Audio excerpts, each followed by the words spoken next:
sua bondade em darmos continuação ao que nós já estamos estudando há alguns meses, né? Uns 2 meses, mais ou menos, acho que mais de 2 meses, nós estamos estudando sobre a primeira epístola de Paulo a Timóteo. E hoje nós vamos iniciar falando do capítulo 4 de 1 Timóteo. E nós vamos ler do versículo 1 ao versículo 5. É o 4, é o versículo 4. 1 Timóteo, o capítulo é o 4, o versículo é do 1 ao 5. Certo? Versículo 1 ao versículo 5.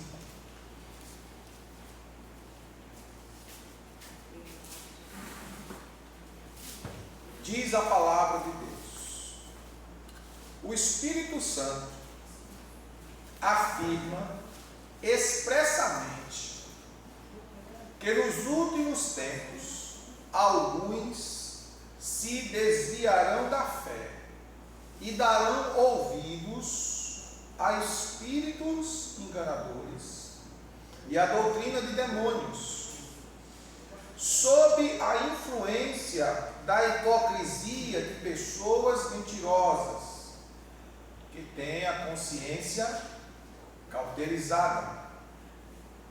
São líderes que proíbem o casamento e ordenam a abstinência de alimentos que Deus criou para serem recebidos com ações de graças pelos que são fiéis e estão bem firmados na verdade.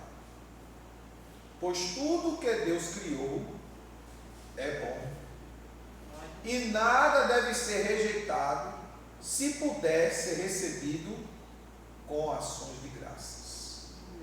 Porquanto é santificado pela palavra de Deus e pela oração. Amém, queridos? Amém. Pai Santo, Pai querido, muito obrigado porque cheguei aqui, muito obrigado pelo dia corrido, mais um dia de bênção, um dia de conquista, um dia de livramento que o Senhor nos deu, o Senhor nos levou, o Senhor nos trouxe. O Senhor nos permitiu mais uma vez passar este dia debaixo da tua bênção. Ministra-nos nesta noite pelo teu Espírito Santo. Ministra-nos, Pai. Fala comigo, fala conosco, fala com a igreja, fala com teus servos. Que esta mensagem venha do teu coração, Senhor, para o nosso coração. Que esta mensagem alcance milhares e milhares de pessoas, possam ser alcançadas por ela, pela tua palavra, vidas sejam edificadas, exortadas, consoladas, vidas sejam salvas e transformadas, na autoridade do nome santo de Jesus. Eu te agradeço, hoje e sempre, em nome de Jesus. Amém. Amém, queridos? Amém. Então você deixa a sua Bíblia aberta. Os que têm facilidade de manusear, como sempre tenho dito, manuseiem, mas os que não têm, anotem, para posteriormente vocês assistirem em casa o vídeo e conferir texto a texto, né? Esse capítulo 4 de 1 Timóteo são as advertências do apóstolo Paulo a Timóteo quanto à apostasia, não é? E o apóstolo Paulo, evidentemente inspirado por Deus, não é? Conforme ele próprio diz aqui, e a Escritura ela é divinamente inspirada. Ela é inspirada, e ela não é inspirada por Silvio, por nenhum homem da terra. Ela é inspirada pelo Espírito Santo, não é? Então Paulo afirma que o Espírito Santo expressamente diz, e isso só confirma, porque a Bíblia ela não se contradiz, só confirma aquilo que o próprio Cristo afirmou às 7 igrejas da Ásia. Quando o Senhor Jesus, através do apóstolo João, envia as 7 cartas às 7 igrejas da Ásia, e em todas elas o autor é Jesus, mas no final da carta ela é ratificada pelo Espírito Santo. Quem tem ouvidos, ouça o que o Espírito diz à igreja. E Paulo aqui, novamente, ele traz essa afirmação. O Apocalipse não tinha sido nem escrito, mas o Espírito Santo continuava falando, agindo na vida da igreja. Se o Espírito Santo, irmãos, não agir na igreja, ela está morta. Está morta. Não tem como a uma igreja sobreviver espiritualmente sem a ação do Espírito Santo. E Paulo, escrevendo esta carta a Timóteo, lembrando que Timóteo estava pastoreando a igreja de Éfeso. Timóteo era o pastor da igreja de Éfeso. E Paulo diz expressamente que o Espírito Santo estava dizendo, não era Paulo, era o Espírito Santo na boca de Paulo, através do apóstolo Paulo. E estava dizendo que nos últimos tempos, algumas traduções dizem, nos últimos dias, alguns se desviarão da fé, ou apostatarão. Tem Bíblia que diz, apostatarão da fé. E darão ouvidos a espíritos enganadores e a doutrina de demônios. E eu gostaria de deixar aqui um adendo dentro desse versículo primeiro, é a palavra apostasia. A palavra apostasia significa rebeldia e afastamento dos verdadeiros ensinos de Deus. É rebelião declarada contra Deus e seus princípios. É o que significa a palavra apostasia. E a apostasia já era um tema tratado pela igreja primitiva. Não era agora só. Essas ocorrências, elas não estão acontecendo agora, elas já estavam acontecendo lá na época de Paulo. Aí vem uma pergunta: por que, pastor? Se o texto diz que nos últimos dias, e ali estava no começo, e já estava dizendo que eram os últimos dias. Por quê? Porque os últimos dias do planeta Terra, da humanidade, iniciou-se com a manifestação de Jesus. Carta aos Hebreus, veja aí, carta aos Hebreus, capítulo 1,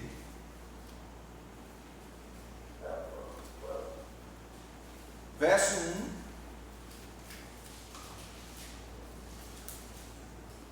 e 2.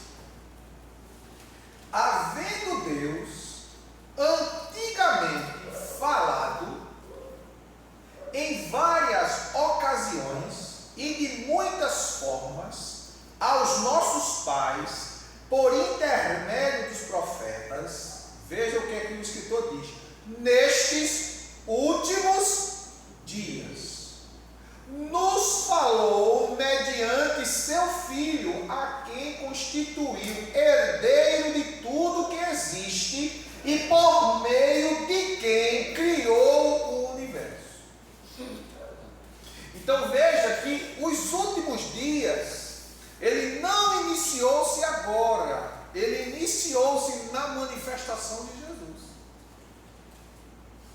surgimento de Jesus.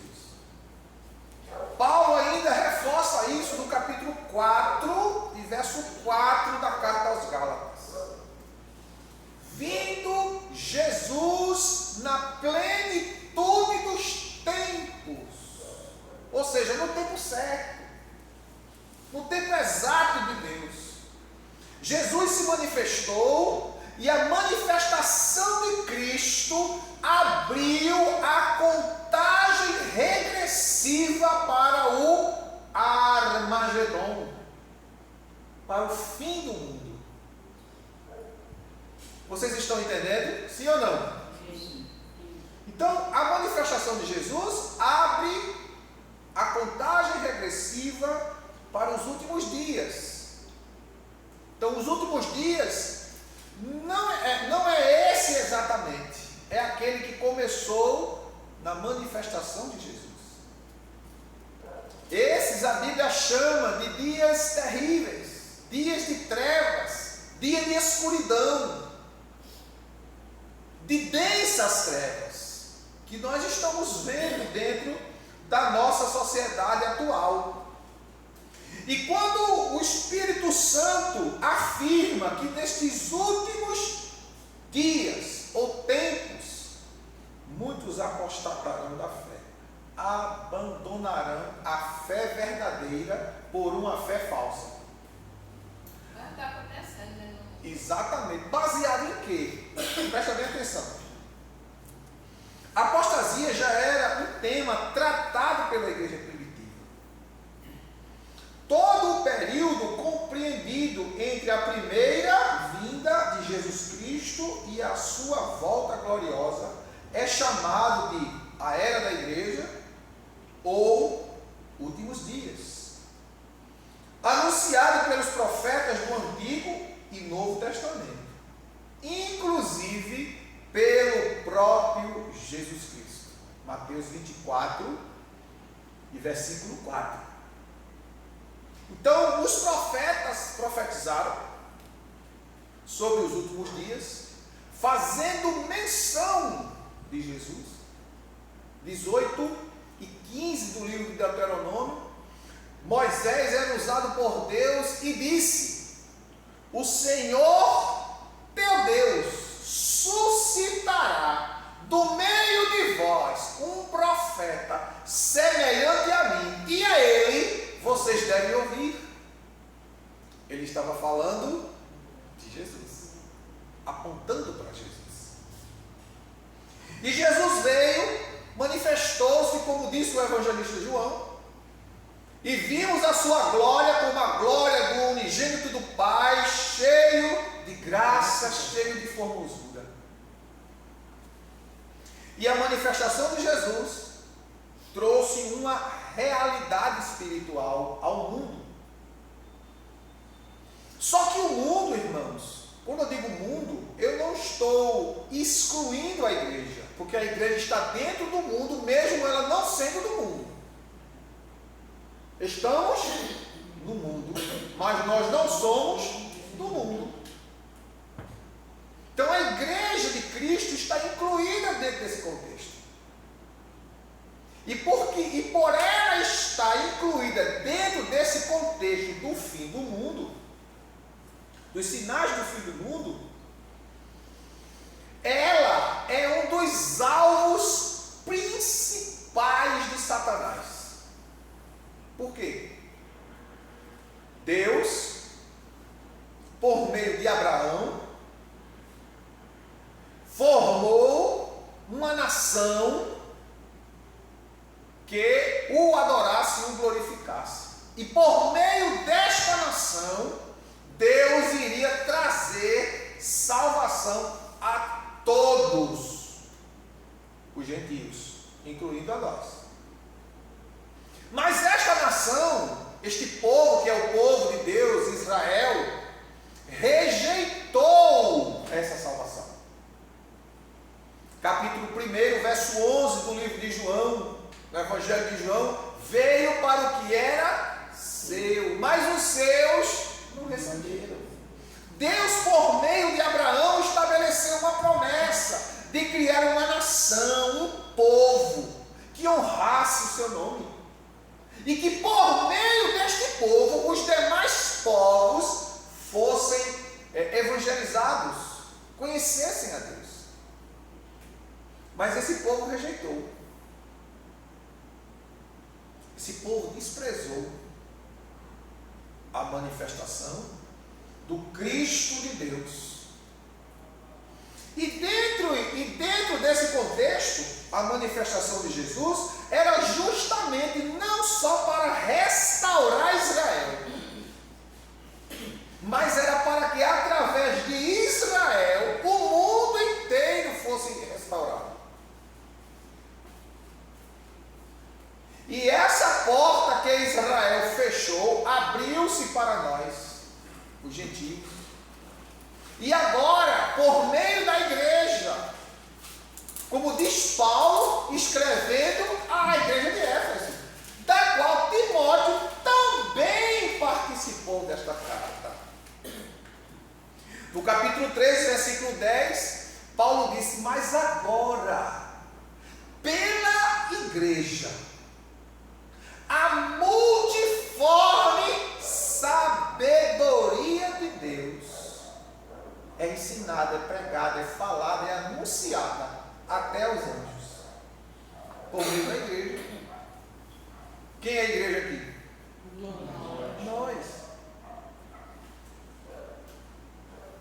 E mediante isso, irmãos, Satanás ele tenta destruir a igreja. Mas a promessa que está sobre a igreja é que as portas do inferno não prevalecerão contra a igreja. Que nós até comentamos nas aulas anteriores. E dentro desse contexto, nós vemos o Espírito Santo alertando a igreja. Porque o surgimento, irmãos, dos falsos doutrinadores que ensinam doutrina de demônios, eles não surgem de fora da igreja, eles surgem dentro da igreja. Por incrível que pareça, eles surgem dentro da igreja. Satanás é o maior frequentador de culto. Ele sabe, ele observa quem aprende e quem não aprende, quem guarda e quem não guarda, quem pratica e não pratica a palavra. Eu já disse aqui e torno a repetir: o diabo não tem medo de pregador, de cantor. O diabo tem medo de crente santo. E o crente é santo não é quando ele prega, quando ele canta. O crente é santo quando ele obedece.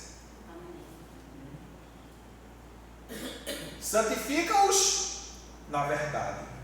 A tua palavra é a verdade. Porque o que nós estamos vendo aí nesses últimos dias é as pessoas deusificando coisas e coisificando Deus. Evangelho não é gritaria.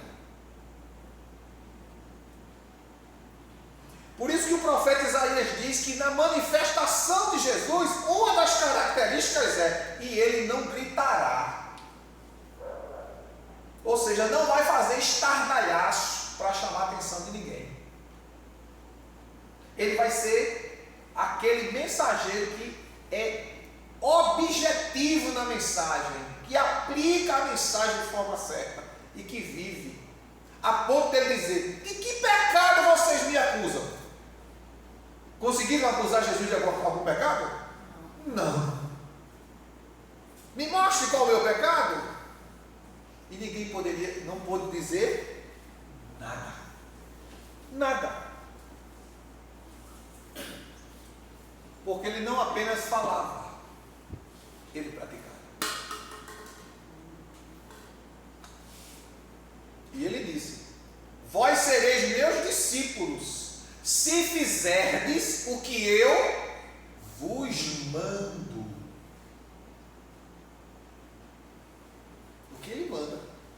Ser discípulo não é para aquele quem fala, é para aquele quem faz. Porque falar, todos podem falar. Fazer é outra coisa. Não é? Então, os cristãos, nós, os cristãos, somos capazes de distinguir os falsos mestres ou apóstatas por meio do Espírito Santo que em nós habita. Porque o Espírito Santo, ele é o único que conhece o interior de todo ser humano. E é uma das dádivas de Deus dada à igreja. Se o Espírito Santo não agir na igreja, a igreja torna-se qualquer coisa menos igreja. Por isso que a gente precisa aplicar-se ao ensino bíblico. Eu me lembro que uma vez eu fui chamado para orar por uma pessoa. E quando eu cheguei lá, tinha um grupo de crentes que eram amigos da família. E um profetizava e falava em línguas, e batia o pé, e pulava, e levantava o braço, e eu lá calado na minha. Eu estava de bermuda, né? E eu de bermuda, pronto. Isso aí não é nem pastor. E eu cheguei de bermuda, de tênis, me sentei lá no cantinho e fiquei esperando. Quando cada um fez sua oração, e o homem do mesmo jeito. Quando todos terminaram, a parente do homem, meu pastor chegou, meu pastor está aí, e todo mundo. Aí tiraram o raio-x, né? Aí olharam, assim, para baixo, eu estava de bermuda, eu vim atender ela ligou para mim, vem aqui o jeito, então do jeito que eu estava, eu fui. Estava com uma bermuda xadrez bem comprida que eu tenho, passa aqui do joelho, camisa de malha.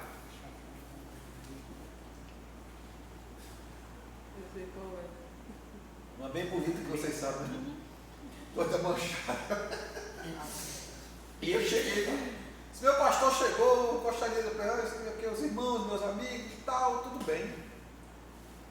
Aí eu disse, posso falar com...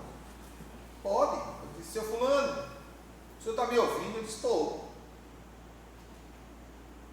Presta atenção no que eu vou falar, viu? Eu disse, correto?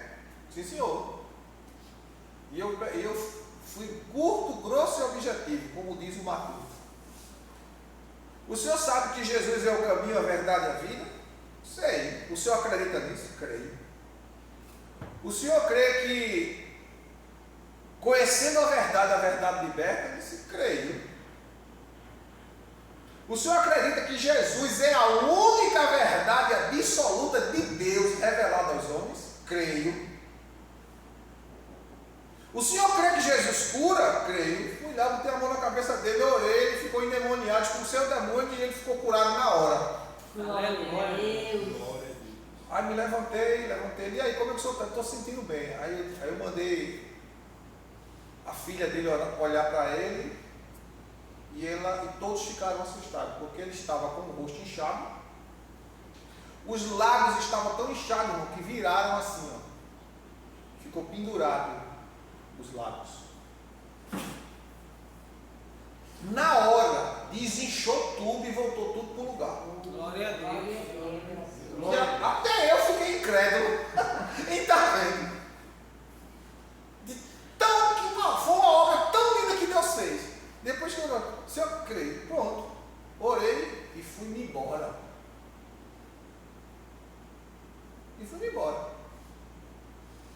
E aquele homem ficou curado. E quando eu tinha chegado lá, já fazia muito tempo que o povo estava lá, e cada um que dizia uma coisa. Que era muito fogo, era muito poder, era muito isso, muito aquilo. Não vi solução. Nada podemos contra a verdade do Evangelho. Nada. Nós não pregamos, entenda que evangelho não é religião. Evangelho é boas novas de salvação. A palavra evangelho do grego evangelion, que significa boas novas de salvação. Então, quando a gente entende isso de forma clara, lúcida e consciente, porque nós somos crentes, cremos no poder de Deus, cremos nos dons espirituais, mas não somos alienados.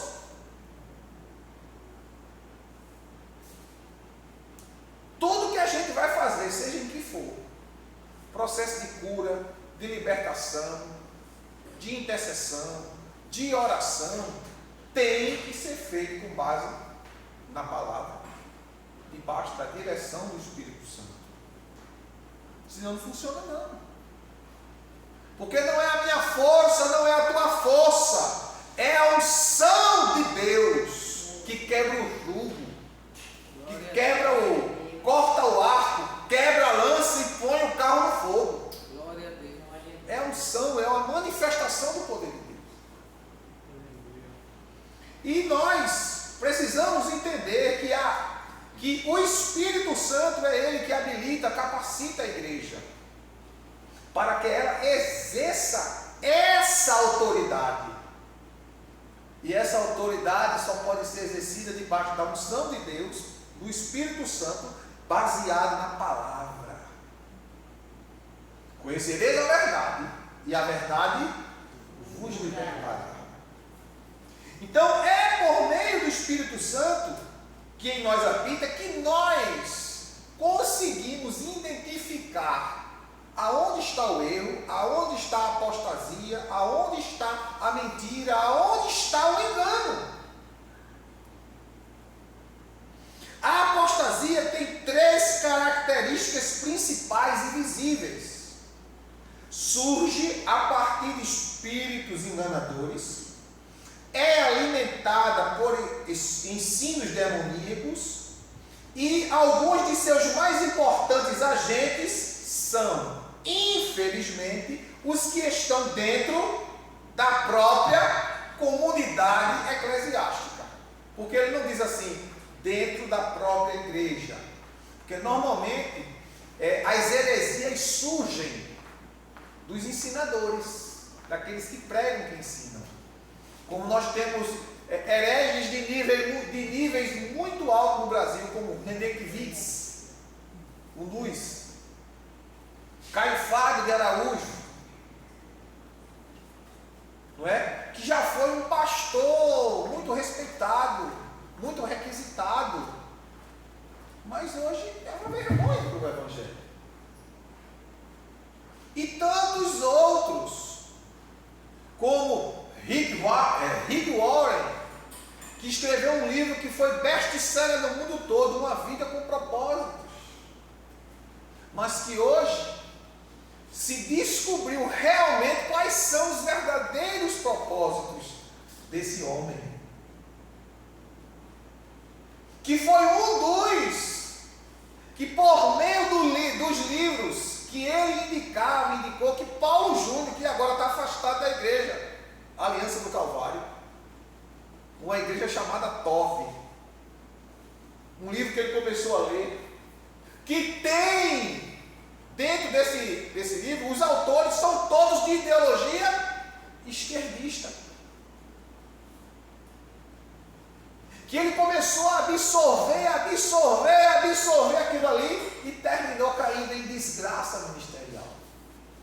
E o pecado de Paulo Júnior não foi corrupção, não foi prostituição, foi ele sair dos padrões requeridos de um pastor. E ele confessou isso publicamente, está na internet para quem quiser ver, pedindo perdão em público, pediu perdão à igreja, pediu perdão à família, e hoje está se tratando. E tudo veio acontecendo na vida dele porque ele começou a ler esse livro, uma igreja chamada Tove. e que começaram a investigar os autores, os contribuintes deste livro. E descobriu-se que Rick Warren, né, era um dos. Onde ele falava que não se pode pregar contra o pecado. Como é que pode? Se no capítulo 1, verso 15 do Evangelho de Marcos, o próprio Jesus disse: arrependei-vos, porque é chegado a vós o reino de Deus. Só se arrepende quem comete pecado. E isso está se infiltrando nas igrejas, de forma que não se pode pregar mais contra o pecado.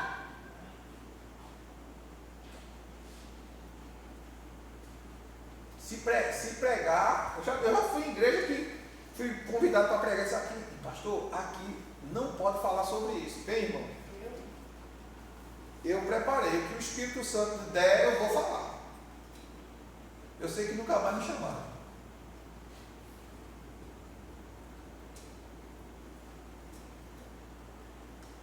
Porque está assim. Antigamente, para se chamar uma pessoa para pregar, via-se o estilo de vida, via sua formação teológica. Hoje não, hoje é a sua formação pedagógica. Que curso ele tem? Ele é psicólogo, ele é psicanalista, ele é psiquiatra, ele é sociólogo. Porque a pregação tem que ser humanizada. Não é mais contra o pecado, é somente para tratar as dores da alma. Irmãos, as dores da alma, as frustrações da vida são consequências de pecados não tratados, de perdão não liberado, de mágoa que não foi tirada, de ressentimentos guardados, que adoece a alma, que são chamadas de doenças psicossomáticas.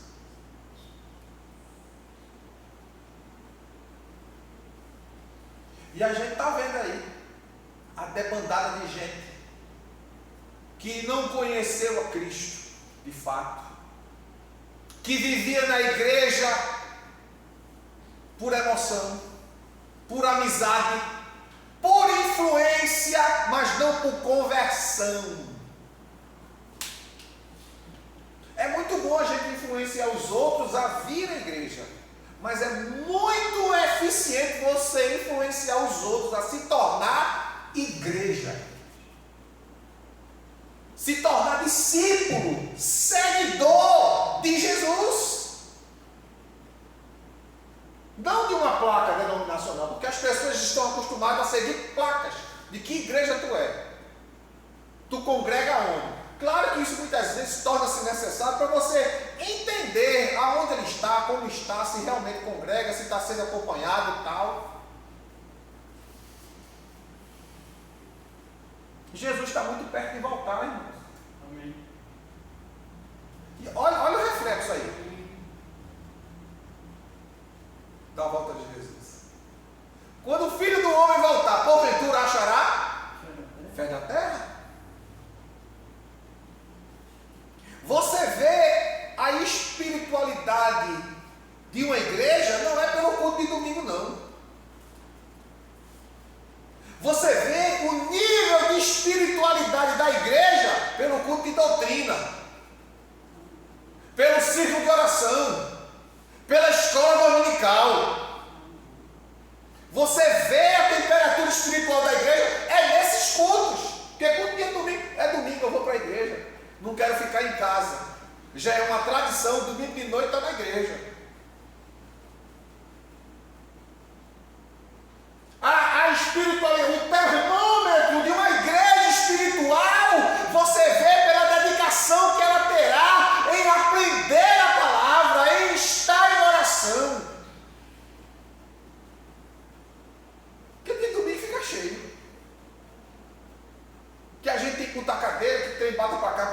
ali. Mas quando você chega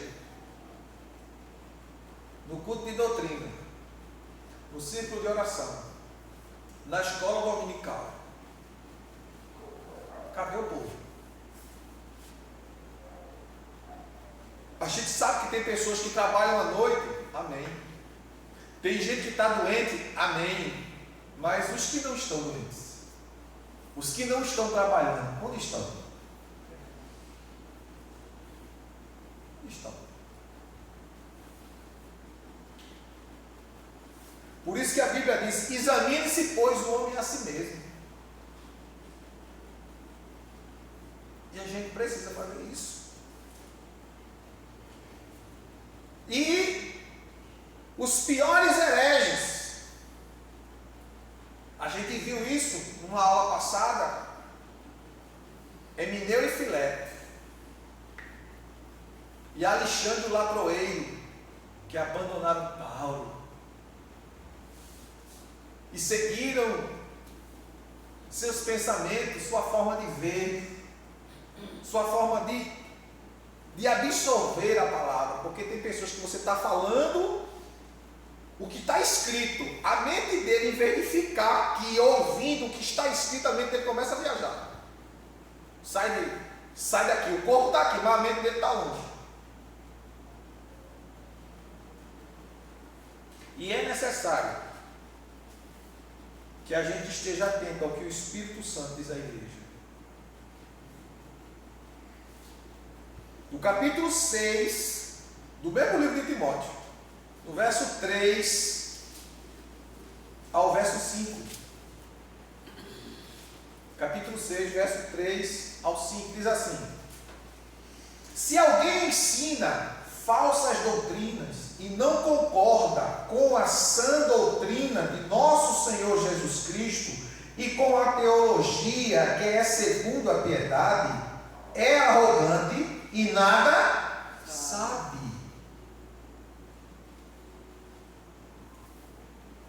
Vou repetir o texto. Se alguém ensina falsas doutrinas e não concorda com a sã doutrina de nosso Senhor Jesus Cristo e com a teologia que é segundo a piedade, irmão, você não concordar com a sã doutrina de nosso Senhor Jesus Cristo já está mostrando que você está afastado dele. Aí ele diz: é arrogante e nada sabe. Todavia, delira em questões e controvérsias acerca de palavras. Dessa atitude brotam o quê? As invejas, as brigas, as difamações, suspeitas malignas, batalhas constantes entre aqueles que têm a mente corrompida e que são privados da verdade, os quais imaginam que a piedade é fonte de lucro. Olha, a gente não pode ir além do que está escrito.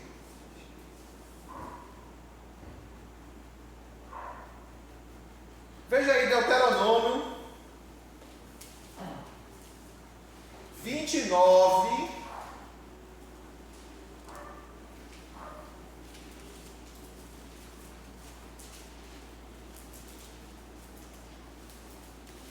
capítulo 29, versículo 29.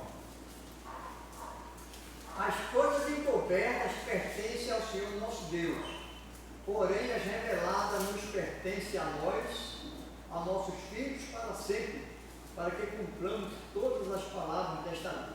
Olha aí. As coisas que são reveladas é Deus que trouxe a nós. Deus deu a capacidade cognitiva, inteligência, de que nós, que temos entendimento, que somos seres criados à imagem e semelhança de Deus, a gente consiga aprender, desenvolver, compreender determinadas coisas. Mas tem coisas que você não compreende. Aí, por eu não compreender, eu vou dizer: Deus não existe.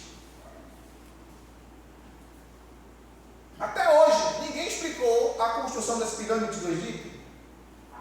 Ninguém explicou a construção da cidade dos maias? Não se sabe. E ficam conjecturando, não sabem.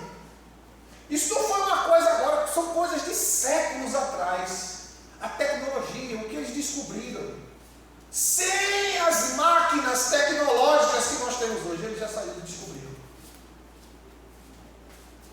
E já dizia Salomão que as coisas que são, já foram. E as que vierem a ser, também já foram, porque não existe nada novo debaixo do sol. E aí? Aí surge, irmãos, entenda que Satanás trabalha para iludir, torcer a verdade. Olha, foi-se pregado durante anos que o homem chegou à lua, e agora está sendo propagado, divulgado, que é tudo mentira. Porque não há condições de ninguém chegar na lua. Agora as verdades estão sendo reveladas. Mas quantos milhões em dinheiro foram pagos para que essa verdade fosse ocultada? Mas agora está sendo revelada, para se cumprir o que está escrito. Não há nada oculto que não venha a ser revelado.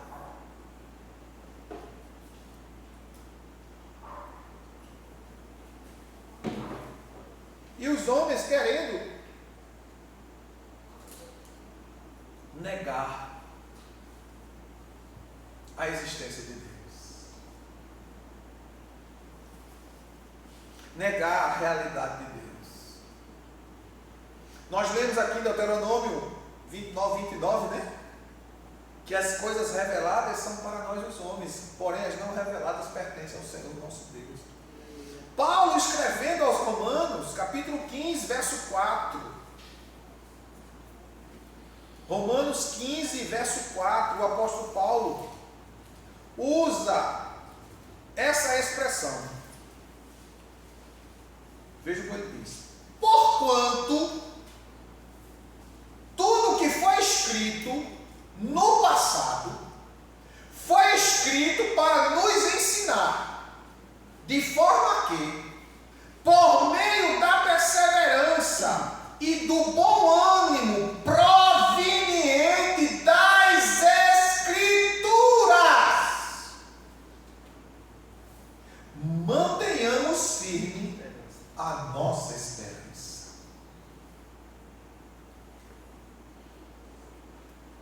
Por isso, irmãos, não se iludam com tudo que ouvem. Porque tudo hoje tem que se posta na internet. Existe muita coisa boa na internet. Existe. Mas existe muita coisa falsa e enganadora na internet. E você precisa saber ouvir, como o apóstolo Paulo nos ensina, observar tudo e reter o que é bem, que presta. Para quê? Que a gente não fique talado, engasgado. Como a gente leu aqui em 1 Timóteo 6, verso 3 a 5. Se alguém ensina falsas doutrinas e não concorda com a sã doutrina de nosso Senhor Jesus Cristo e com a teologia que é segundo a piedade, é arrogante e nada sabe. Todavia delira em questões e controvérsias acerca de palavras. Porque tem muita coisa no Antigo Testamento que a pessoa lê e diz assim, meu Deus, que absurdo. Não entende. Aí pega aquilo ali que ele não entendeu, vai criar uma ideia em cima daquilo. Em cima daquilo ele vai começar a criar um debate. Esse debate vai gerar o quê? Verso 5. Batalhas constantes entre aqueles que têm a mente cauterizada e que são privados da verdade, os quais imaginam que a piedade é fruto de lucro. Mas o que é que acontece? O que é que faz? A atitude desses brotam invejas, brigas, difamações e suspeitas malignas. Rapaz, eu estou duvidando que a palavra de Deus não é a palavra de Deus, não. Eu estou achando que a palavra de Deus, que a Bíblia, ela contém a palavra de Deus, mas tem a palavra do diabo e tem a palavra do homem. E aí? Por isso é necessário compreender a Escritura por ela mesma, porque a Escritura ela mesma se explica. Nada podemos contra a verdade, a não ser a verdade, pela verdade. Ô, pastor, a lei da hermenêutica, ela... Isso. Por isso que é essencial, irmãos, a gente, a igreja, participar do discipulado. Porque o discipulado, graças a Deus, da nossa igreja, não é um discipulado convencional, onde normalmente o discipulado é 3 meses para depois se batizar. Nosso discipulado dura 3 anos. Foi o tempo que Jesus passou com os apóstolos. É o que a gente faz. Para quê? Para que a igreja seja instruída, busque o conhecimento. Tem lições que a gente, às vezes, uma lição a gente passa 2 meses dentro daquela lição.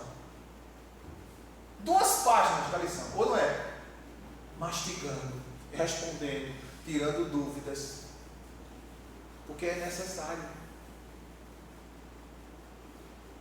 Para quando você estiver em algum lugar, né? Faça agora o seu Pix e receba a oração que liberta. Faça o seu Pix e receba agora a salvação da sua família. Olha aí. E tem? Tem. Eu me lembrei da minha irmã. Eu falei para você. Não é? Ela acompanha um bispo que pediu a ela dinheiro. Tu lembra disso? Lembro. Falei. Aí eu disse: tu vai cair nessa besteira de dar dinheiro a esse homem. O marido dela voltar. E até hoje ela deu dinheiro e o marido não comprou. Pois é.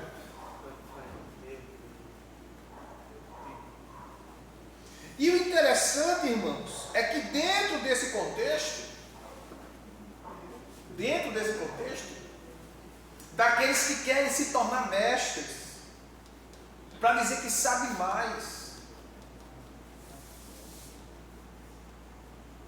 para isso, o objetivo disso é para trazer sobre ele fama, glória. O verdadeiro conhecimento, ele glorifica a Deus, ele aponta para Cristo. Porque nós pregamos o Evangelho de Deus, que é loucura para os homens, diz o apóstolo Paulo, mas é poder de Deus. Aleluia. Ele diz no verso 25 do capítulo 1 de 1 Coríntios: porque a loucura de Deus é mais sábia do que a sabedoria dos homens.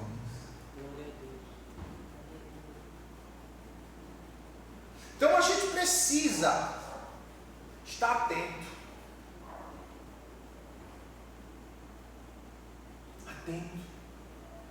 Para que nós não absorvamos. Porque a gente tem uma coisa dentro de nós, irmão, chamada pecado. E que se o Espírito Santo não dominar todas as áreas da tua vida, esse pecado vai se manifestar através do orgulho.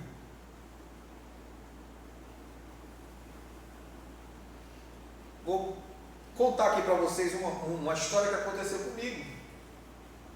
Olha, eu era solteiro ainda, faz muito tempo, né? Eu era criança. Tu era criança, não, amor? Eu era solteiro. E na igreja que eu congregava antes, então como Deus sempre me usava muito nessa área libertação, de cura, de expulsar demônio. Tinha um grupo de irmãos que dizia que eu era doido. Outro dizia que eu era menino. Você é um menino, você não sabe de nada. O que era que eu fazia? Nada, não respondia nada. Ficava na minha.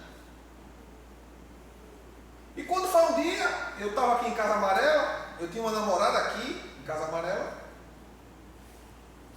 E quando eu descia lá do alto de Santa Isabel, vinha lá do alto de Santa Isabel até a Avenida Norte andando, aí eu pegava o último Avenida Norte Macaxeira. Descia da Integração, e a Integração não era onde é hoje, não. Era cá perto da antiga fábrica de tecidos da Otto. E ali eu cheguei para pegar o último ônibus, Miroeira Macaxeira, que era o ônibus da CTU, branco e preto. E eu lembro que quando eu cheguei na Integração, a Integração vazia, não tinha ninguém. Entrei, né? Aí você paga, né? Passa, eu entrei, fiquei na fila para esperar o ônibus de Miroeira chegar. E o último chegava 10 para 1 da manhã. Meu Deus do céu. Eu sei que eu passei no ponto lá dentro 1 hora mais ou menos. E quando eu estou na fila, o Espírito Santo disse assim para mim: cante bem alto. E eu olhei para um lado, olhei para o outro assim. Isso é da minha cabeça.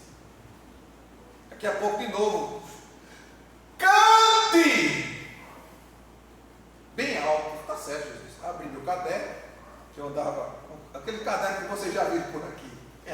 Vocês já viram aquele caderno preto? Aí eu abri aquele caderninho e comecei a cantar bem alto. Aleluia. Só tinha eu na fila. Só tinha eu. Baixei a cabeça, abri o caderno e comecei a cantar. Irmão, eu cantei. Daqui a pouco o ônibus chega. Quando o ônibus chega, que eu levanto a cabeça, está aquela fila atrás de mim. Cheio de gente. E eu, meu Deus, eu estava cantando tão alto, Jesus. E aí subi.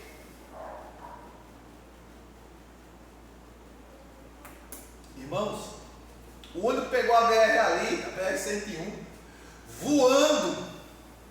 Eu sei que eu cheguei, desci em Jardim Paulista, 1 da manhã, ele gastou 10 minutos da Integração até Jardim Paulista. Será que ele correu? Não parou. A primeira parada que ele fez foi a minha que eu desci. Desci na Praça de Jardim e fui para casa. Quando eu dobro, pego a rua 80, né? Que naquela época não era calçada, era tudo barro ainda. Hoje está tudo calçado. Pego a rua 80, dobro na rua 74, que a minha era 71, era outra. Mas a minha era mais escura, eu dobrei na rua mais clara, para lá embaixo fazer a curva. Quando eu dobrei na rua 74, a rua 74 cheia de gente. Aí eu olhei, aí os irmãos no meio da rua, aí 2 irmãos quando me viram: Ciro, graças a Deus que eu estou te vendo agora. Foi que a gente já foi na tua casa várias vezes, te chamar, te procurando, tu não estava lá. Tua mãe disse que tu não estava lá. Estava mesmo, não, estou vendo agora aí, Casa Amarela, contei e tal.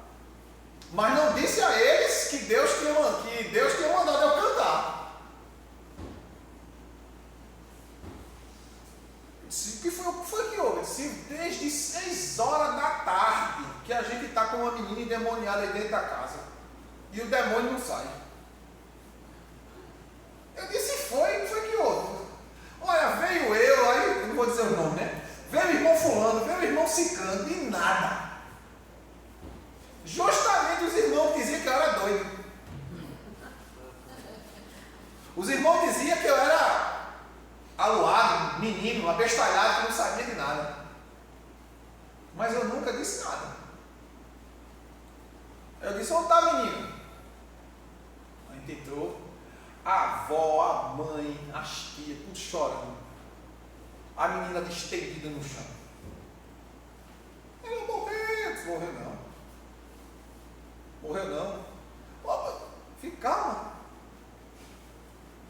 Aí fiquei de joelho, de lado da moça, aí falei no ouvido dela: eu sei que tu tá aí. Tu enganou eles, mas a mim tu não engana não. Te manifesta, te revela aí. Menina, a mulher deu um pinote. Todo mundo olhou assim, pô.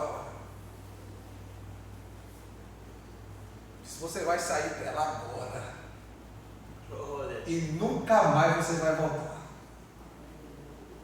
Em nome de Jesus Cristo, sai. Ela tomou, todo mundo ficou olhando para mim assustado, e o fogo chororou, e os irmãos ficaram assim, olhando para minha cara. Aí os Deus abençoe, fiquem na paz do Senhor Jesus. Fui embora. Não foi no outro dia, isso foi na madrugada já do domingo.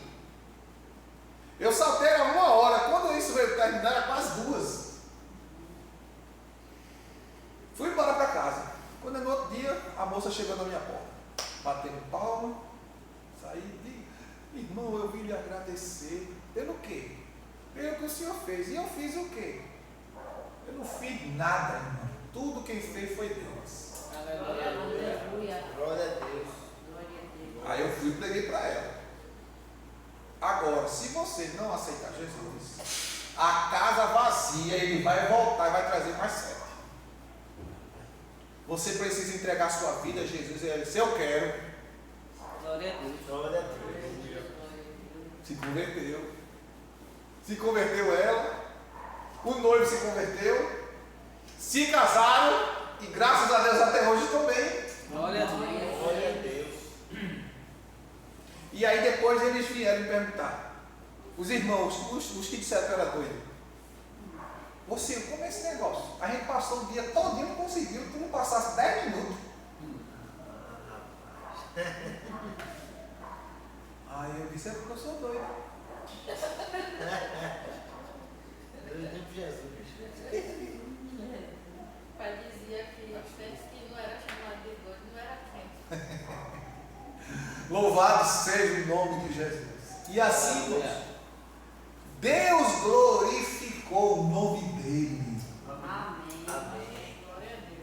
Porque dele, por ele e para ele são todas as coisas. Glória a Deus. Não é?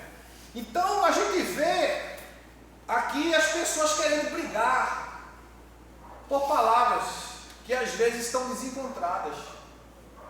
Eu já vi gente dizer assim: rapaz, a Bíblia está errada, porque você lê em Mateus que Jesus entrou em Jericó, aí você vai ler em Marcos de Jesus saindo de Jericó. Está errada a Bíblia. Eu disse: não, meu filho, porque as cidades, toda ela tem uma entrada e tem uma saída. Então o que na Mateus narrou dizendo que Jesus estava entrando, Marcos disse que ele estava saindo, mas não quer dizer que ele está errado, não. Porque ele entrou pela porta, pela entrada da frente, estava saindo pela entrada de trás.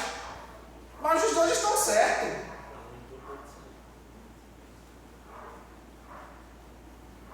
Aí fui explicar o que significava, por que essa expressão, porque nenhuma narrativa, escute bem, nenhuma narrativa é igual.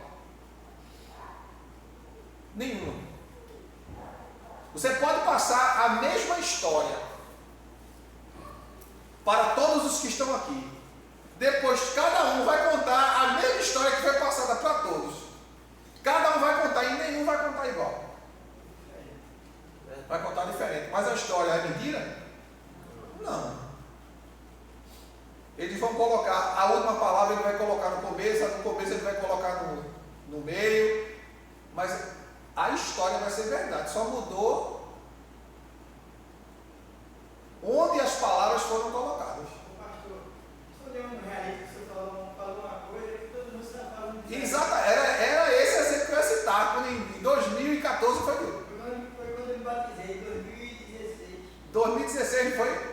Nós fizemos o Realine, retiro de aliança com Deus, lá na Granja Xodó. Foi o último, não foi? Ou em Garaçu. Eu estava, não sei. E a gente fez justamente isso. A gente botou várias pessoas, uma do lado da outra. Fala o café da manhã. Foi. Não é? E a gente disse uma frase. O café, eu me lembro, o café da manhã que a irmã Nalva fez estava uma delícia. Quando chegou na última pessoa, disse: o café da manhã que Nalva fez não prestou. Sim, tudo Foi contrário. pouco nesse caso aí, né? Porque foi pouco. E foi justamente uma frase curta. Porque durou pouco.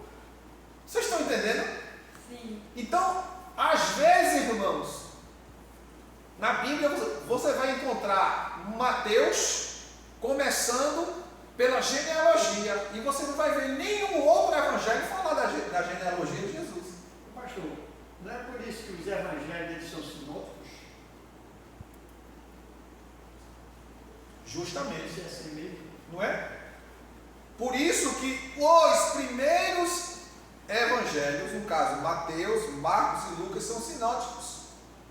O único que não é sinótico é João. Que fala diretamente. Porque os três falam dos mesmos assuntos, só que de visão diferente. Mas o assunto é o mesmo. Mas João não fala nenhum dos assuntos que eles falam. Por quê? Porque João foi escrito para a igreja. E João escreveu justamente para a igreja por causa das heresias gnósticas que estavam sendo implantadas na igreja, onde estavam negando a divindade de Jesus, também a humanidade de Jesus. Estavam negando que Jesus não veio em carne. Estavam negando a ressurreição de Jesus. É por isso que João começa: no princípio era o Verbo, e o Verbo era Deus, e o Verbo estava com Deus, e o Verbo se fez carne e habitou entre nós os homens. E assim ele começa a discorrer só sobre a pessoa de Jesus. Por isso que é importante, irmãos, atentarmos para a Escritura. E Paulo, dentro desse contexto ainda, sobre pessoas que queriam ensinar, mas sem estar submisso ao Espírito Santo. Quando alguém vai pregar a palavra de Deus, sem estar submisso à verdade de Deus, ele se torna um canal para os demônios usar ele. Porque ele vai pregar uma verdade na qual ele está vivendo uma mentira. Lembre do capítulo 2 de 2 Tessalonicenses que nós falamos aqui há uns 4 meses atrás? Que Deus permitirá a operação do erro, no capítulo 2, verso 10 a 13 de 2 Tessalonicenses, permitirá a operação do erro para que creiam na mentira, porquanto não creram na verdade do Filho de Deus. É muito sério isso, irmãos. É muito sério. Por isso que eu todo dia peço a Jesus: Senhor, tem misericórdia de mim, me ajuda a ser crente. Ser crente para morar no céu. Para que a gente não fique aqui e receba de Deus tudo que está determinado. A ira de Deus será derramada, irmão, e ninguém escapará não. Tem muita gente brincando, se enganando. Não vou para a igreja hoje não. Por que você não vai? Porque eu não quero. Não estou com vontade. E você só vai para a igreja quando você sente vontade. Aí você tem que vir para a igreja mesmo sem sentir vontade. Glória. É a luta da carne contra o espírito. Você vem porque você precisa. Você vem porque você tem necessidade de buscar a Deus. Buscar é o Senhor enquanto se pode achar. A Bíblia diz. Não é quando sentir vontade não. Porque pela sua carne, pela minha vontade, a gente não busca nunca.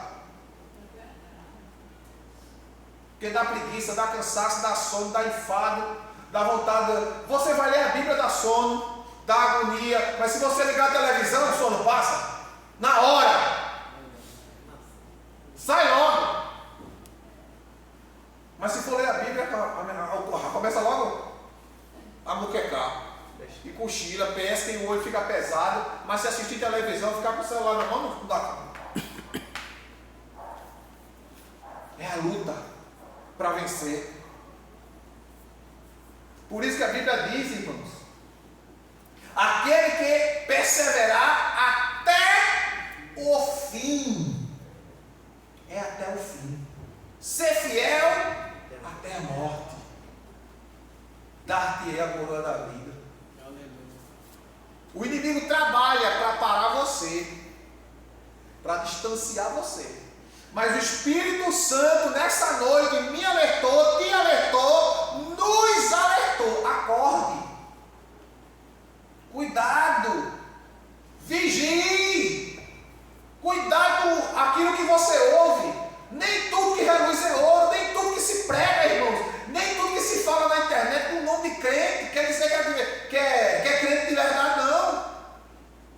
Porque muitos virão em meu nome e enganarão até os escolhidos. Se possível. Mas tem enganado. O que tem enganado. Tem muitos que perderam aí na caminhada, caíram. A gente não vai zombar deles, mas a gente vai usar eles como exemplo. Porque a Bíblia diz: aquele que está em pé, olhe, cuide para não cair.